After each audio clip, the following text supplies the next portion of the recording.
আমার 2022 সালে আমি আর্জেন্টিনা গাড়ি নির্মাণ করছি। আমি যখন গাড়ি রোডে বের করি, যারা আর্জেন্টিনা সমর্থক, যারা জনগণ এবং ব্রাজিলের সমর্থক, ওনারা আমার সাপোর্ট করে, ওনারা দেখে অনেক খুশি আনন্দ। তো যাই হোক, গাড়িটা আমার পুরানো হয়ে গেছিলো 4 বছরের ভিতরে। যখন 2026 সাল আবার আইছে আর্জেন্টিনার খেলা, বিশ্বকাপ খেলা, তখন আমি আবার গাড়িটা 12 থেকে 15,000 টাকা খরচ করে আমি গাড়িটা সুন্দর করে সাজাইছি।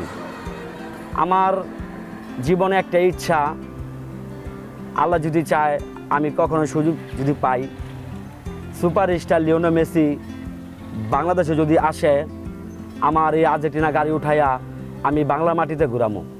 একটি স্বপ্ন, আমি সরাসরি সুপারস্টার লিওনেল মেসির খেলা দেখতে চাই, একটি আমার আশা।